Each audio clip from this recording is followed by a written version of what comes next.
Assalamualaikum warahmatullahi wabarakatuh. Pemirsa Gapai Kemuliaan yang dirahmati Allah. Dalam sebuah hadis yang diriwayatkan oleh Tirmizi, Rasulullah SAW bersabda, "Waspadalah terhadap firasat seorang mukmin, karena sesungguhnya ia memandang dengan cahaya Allah."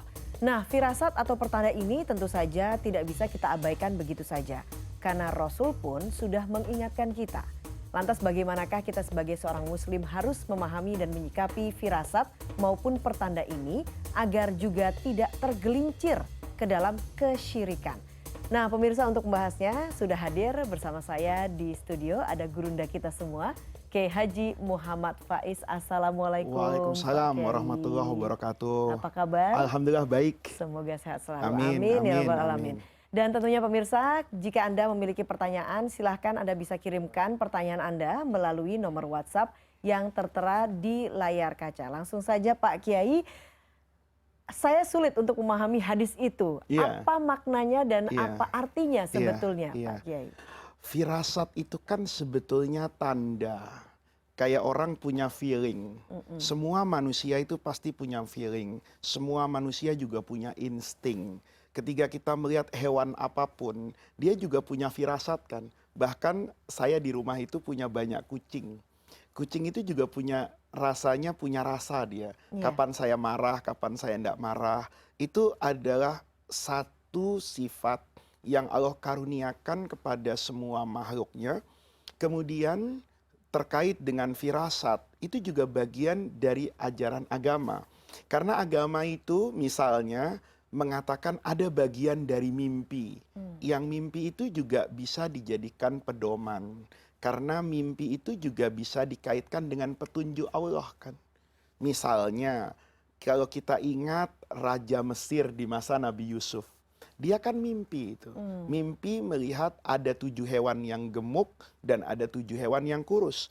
Ada hasil tanaman yang subur, ada masa paceklik yang panjang. Maka kemudian itu ditafsirkan oleh Nabi Yusuf. Bahwa Mesir ini akan menghadapi masa di mana masyarakatnya sejahtera selama 7 tahun, tapi akan mengalami masa-masa sulit dalam hidupnya itu selama 7 tahun. Nah, itu kan sebetulnya mirip dengan firasat. Oleh karena itu, firasat kata Imam Ibnu Hajar al-Asqalani, seorang ahli hadis, itu bagian dari ilham. Kan ada yang namanya wahyu, Iya. ada yang namanya ilham. Ada yang namanya basor, dilihat dengan mata. Ketika saya melihat ada mendung, saya bisa memprediksi akan turun hujan. Tapi ada juga basiroh. Ketika misalnya saya melihat seseorang dengan kelakuan tertentu, saya kemudian melihat, oh ini biasanya ujungnya akan ke sana. Itu juga bisa melihat bukan dengan mata kepala kan, tapi dengan basiroh, mata dalam hati. Oleh karena itu, seperti yang tadi disampaikan, Nabi itu bersabda, wat ittaqu, kalian harus itu hati-hati dengan firasatal mu'min. Harus waspada dengan firasat. Ini kebetulan jadi bahasa yang sama. Bahasa Arabnya firasah, bahasa Indonesia jadi firasat. Nah, kenapa? Karena orang yang memiliki firasat itu, sesungguhnya dia melihat dengan cahaya Allah. Nah, ini adalah kunci pertama dan utama. Setiap orang yang Allah berikan keistimewaan, ini kalau bahasa awamnya, itu bisa membaca masa depan. Misalnya, bisa kesan yang didapatkan, itu bisa tahu sebelum terjadi. Betul. Ini kan lalu identik, ini orang sakti dan sebagainya. Iya. Seperti itu dalam agama ada atau tidak? Kalau kita katakan itu ada dalam agama. Kejadian itu ada di masa lalu, ada. Ada orang yang mampu melihat sesuatu yang tidak terlihat oleh orang lain. Sayyidina Umar misalnya ketika berkhutbah di masa beliau, itu beliau ketika tengah-tengah khutbah, itu ngelantur gitu. Ngelantur itu bukan ngelantur negatif, tiba-tiba bicara di luar konteks. Beliau teriak, ya Sariyah al-Jabal, al-Jabal. Sariyah itu adalah satu pasukan. Ya, kata Sayyidina Umar dalam khutbahnya, pasukan-pasukan al-Jabal lari ke gunung. Maka sahabat yang lain tanya, ya Amirul Mukminin, tadi kok waktu khutbah teriak gitu? Karena saya melihat pasukan yang saya kirim, kata Sayyidina Umar, ke Mu'tah, itu di Yordan sekarang, untuk berhadapan dengan pasukan Romawi, itu dalam keadaan terjepit.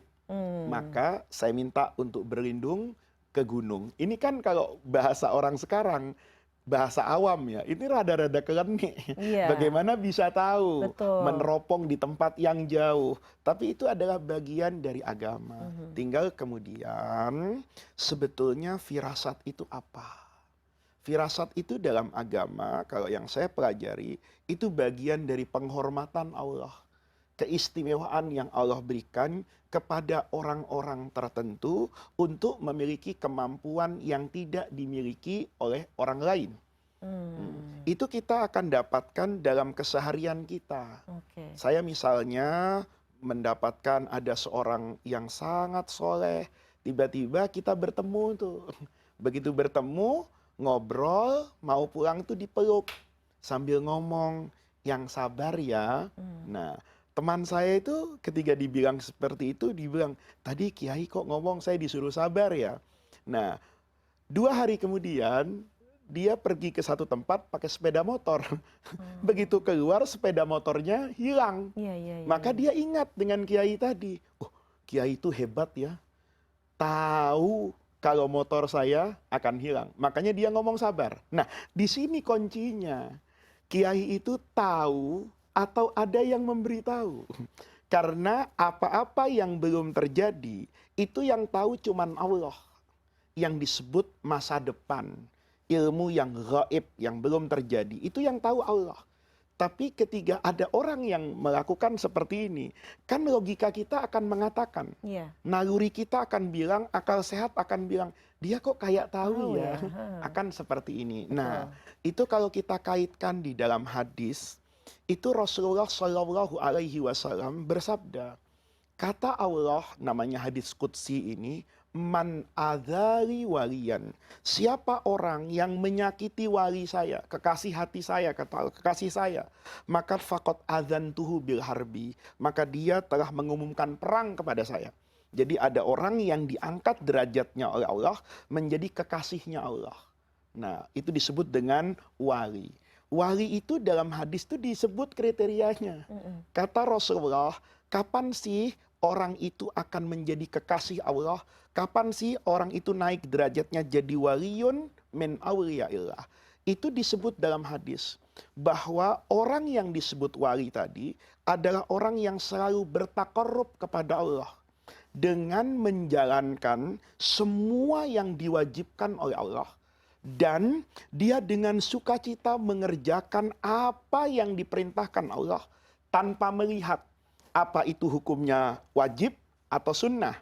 Kalau kita kan model saya ini ibadahnya milih-milih. Kalau sudah tahu itu sunnah, ya udahlah katanya. Tidak dikerjakan juga Juga nggak nggak apa-apa. apa-apa. Tapi kalau ada orang yang mengerjakan hal yang sunnah, itu merasa bahwa ini adalah kewajiban saya. Orang yang sampai pada makom misalnya, kalau saya punya uang 100 juta, berapa sih zakatnya? Kan 2,5%, 2,5 juta. Iya. Tapi kalau orang tadi mengatakan, ya 100 juta itu kan punya Allah. Kapan Allah mau ya ambil saja. Begitu ada masjid di depan rumahnya membutuhkan bantuan, dia bantu. Begitu ada anak yatim membutuhkan bantuan, dia bantu. Ada tetangga yang butuh, dia bantu. Keluar dari beban kewajiban zakat yang 2,5 itu. Maka orang tadi itu kan ketika bersedekah dia nggak pernah dalam benaknya apa ini zakat, apa ini sedekah, apa ini wajib, wajibnya apa fardu ain, fardu kifayah, sunnahnya muakkadah atau bukan. Yang penting selama itu ada perintah Allah dia kerjakan. Selama itu Allah melarang dia nggak bedakan tuh mana haram, mana makruh. Pokoknya Allah nggak suka, ya saya nggak kerjakan. Nah, orang yang kayak gini kata Rasulullah, itu yang akan jadi walinya Allah. Kalau sudah jadi walinya Allah, Allah sampaikan kepada Rasulullah itu, kuntu sam'ahu ladzi yasma'u bihi. Allah akan menjadi telinganya yang dia mendengar. Mmm, Allah akan menjadi matanya yang dia melihat. Allah akan menjadi tangannya yang dia mungkin menggerakkan tangannya. Allah akan menjadi kakinya kemana dia melangkah. Maka boleh jadi ada orang yang seperti ini berbicara. Karena yang berbicara itu kan dalam lindungan Allah tadi. Yang melihat itu kan dalam lindungan Allah. Maka dia tidak mungkin melihat yang salah. Dia tidak mungkin berkata-kata yang salah. Begitu dia ngomong sabar, sabar. boleh jadi orang tadi tidak tahu kalau motor teman saya akan hilang. Dan Iya. tidak tahu karena belum terjadi. Iya. Tapi karena mulutnya dijaga sama Allah, tidak akan berkata kecuali yang benar, maka dia ngomong, itu boleh jadi ngomong sekedar bicara. Sabar, sabar, sabar. Iya. Tapi kan harus ada konteksnya. Iya. Konteksnya apa? Karena dia berbicara itu dalam ma'iyatullah, kebersamaan dengan Allah, dijaga oleh Allah, maka terbukti apa yang dia katakan. Nah, ini yang namanya firasat mukmin secara umum. Baiklah. Tapi apakah kemudian firasat mukmin itu bisa kita peroleh dengan melakukan hal-hal yang sifatnya rohani? Kita akan bahas, Kiai, sesaat lagi. Jangan kemana-mana, Gapai Kemuliaan akan kembali sesaat lagi.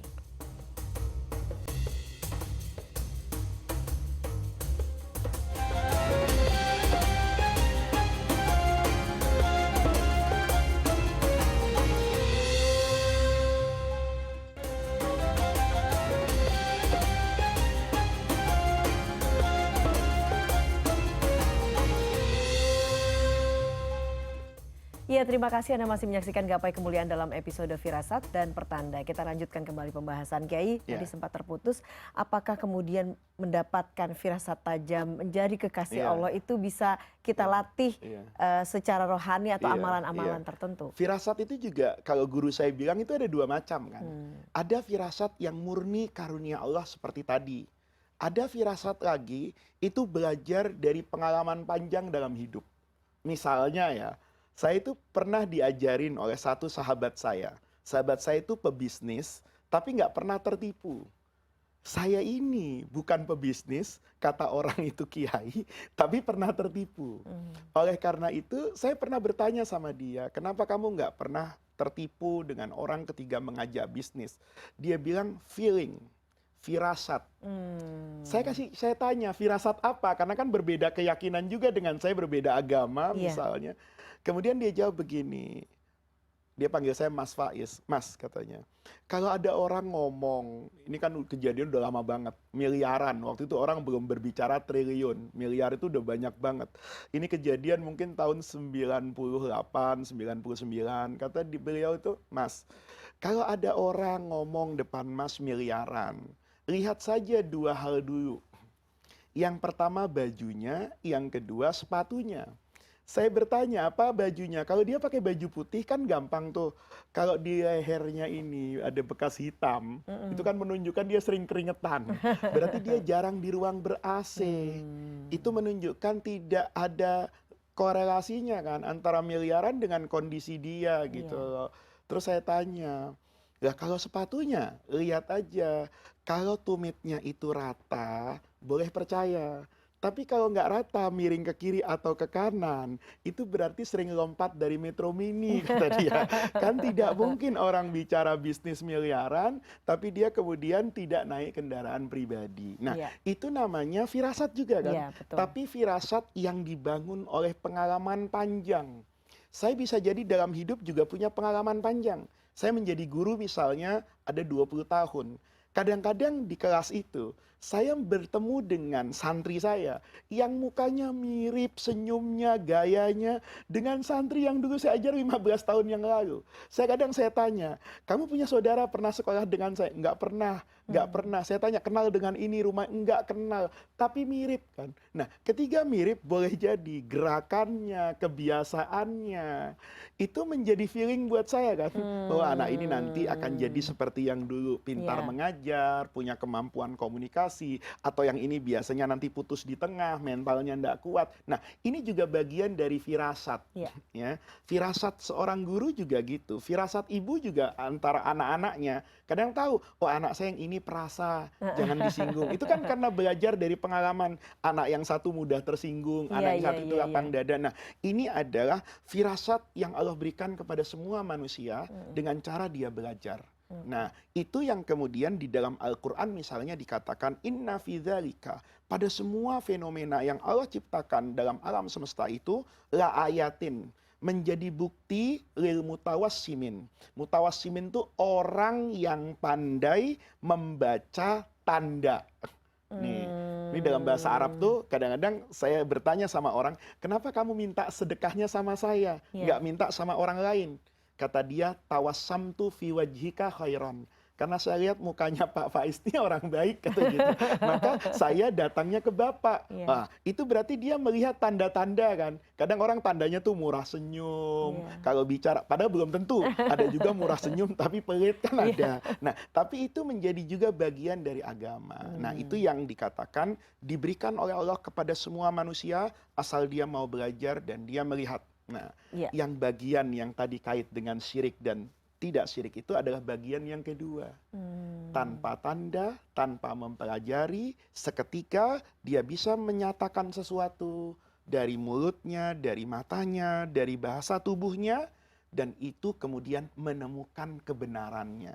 Itu yang dikatakan orang tadi melihat dengan cahaya Allah. Jadi orang itu sebetulnya nggak ngelihat. Tapi karena dikasih cahaya, dia melihat. Sama kan dengan kita kalau di malam hari kita sebelum berjalan kan nyalakan lampu. Sebetulnya saya nggak punya kemampuan untuk melihat.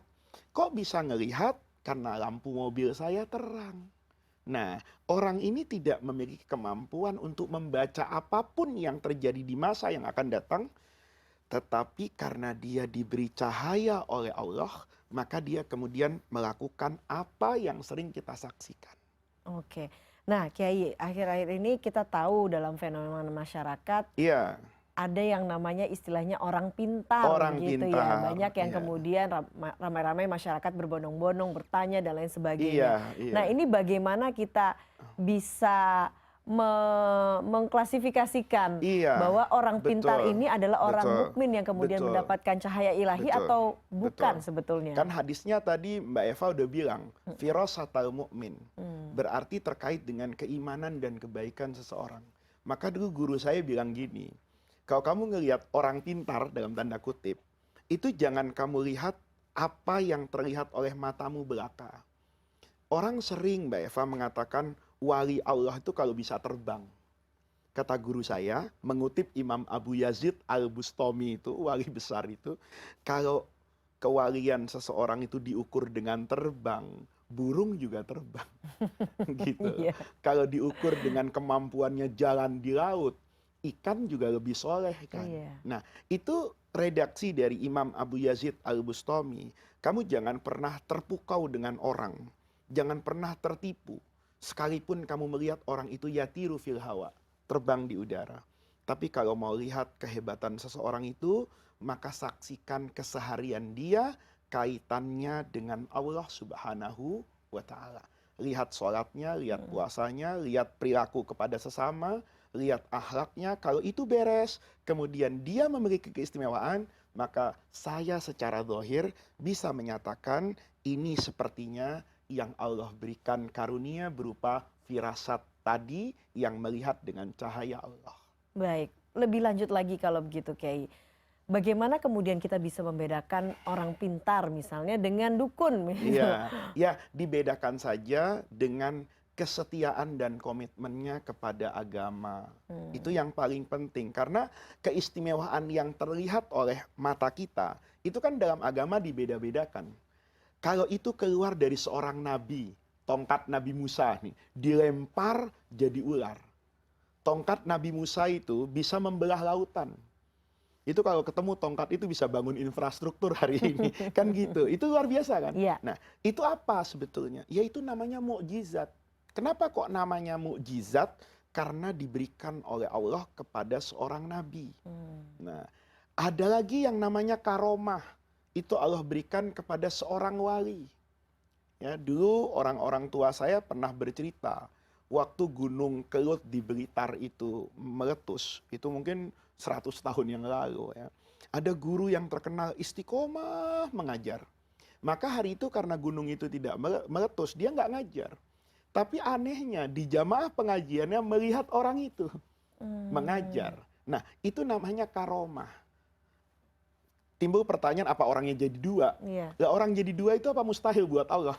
Kalau Allah mau, Faiz dijadikan dua bisa kan? Asal jangan di dua studio TV yang berbeda kan? Nah, tetapi ketika saya ada di sini, saya ada di Surabaya, Apa yang mustahil buat Allah?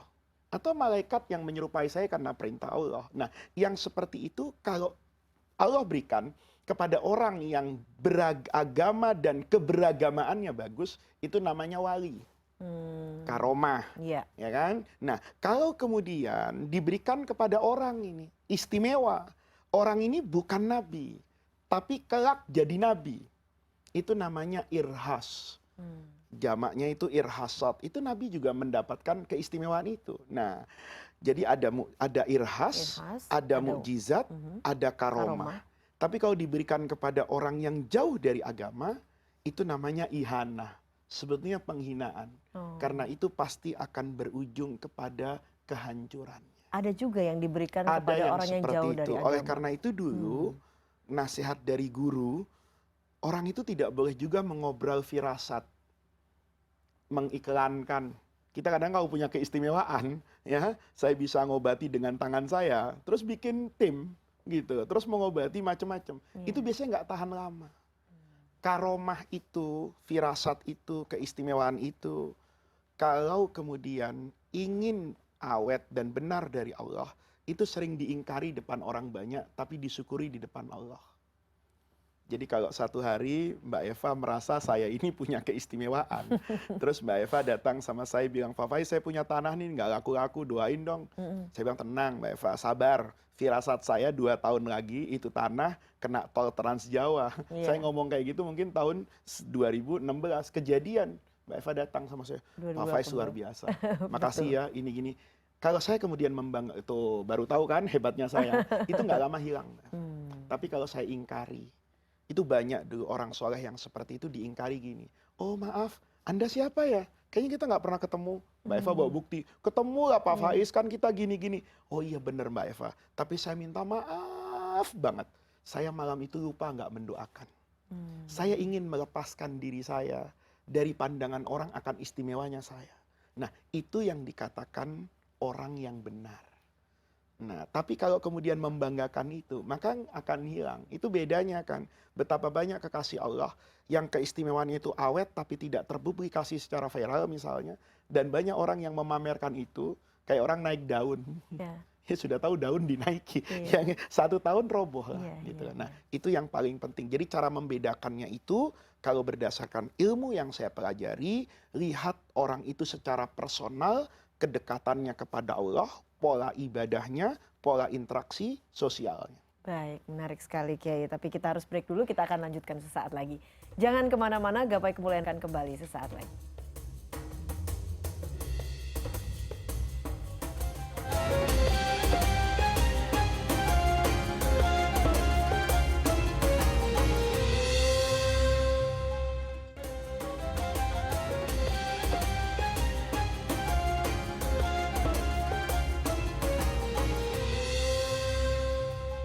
Terima kasih Anda masih menyaksikan Gapai Kemuliaan dalam episode Firasat dan Pertanda. Kita lanjutkan kembali pembahasan. Pak Kiai, kalau hukum mendatangi tukang ramal, ini ada yang mengatakan bahwa ibadah kita ini bisa tidak diterima selama 40 hari. Nah sebetulnya seperti apa? Kiai? Artinya hadis seperti itu ingin melarang, ingin memitigasi orang dari keterjerumusan kepada kemusyrikan.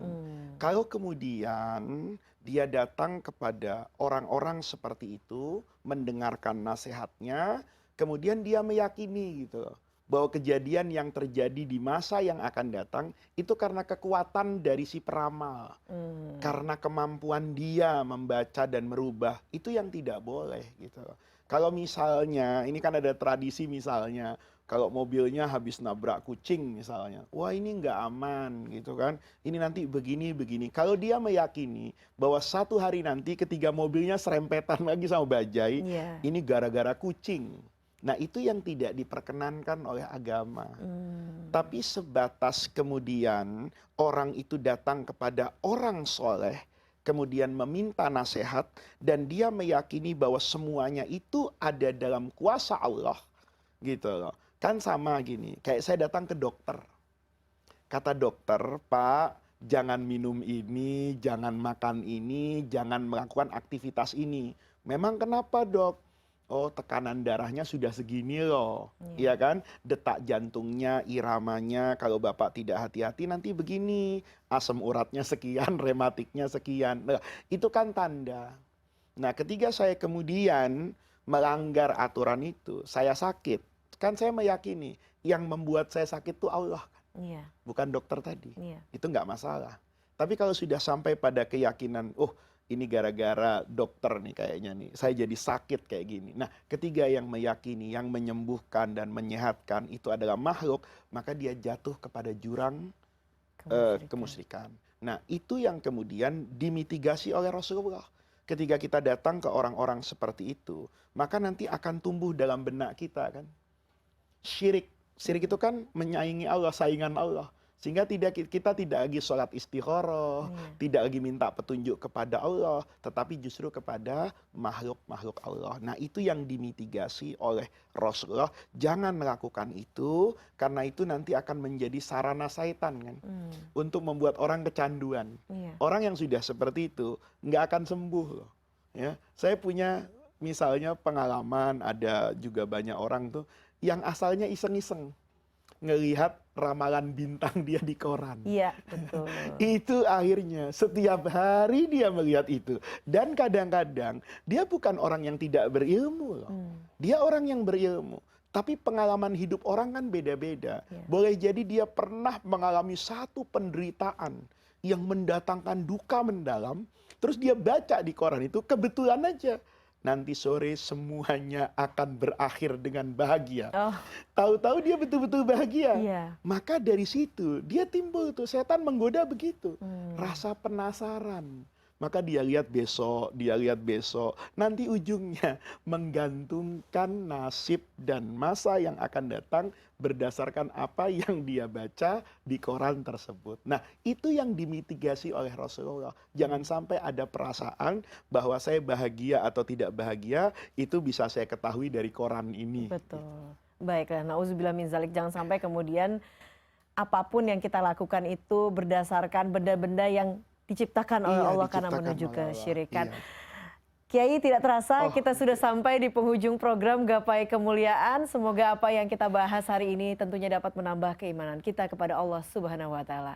Saya Eva Yunizar dan Kiai Haji Muhammad Faiz undur diri. Sampai jumpa di Gapai Kemuliaan berikutnya. Wabillahi taufiq wal hidayah. Wassalamualaikum warahmatullahi wabarakatuh. Waalaikumsalam.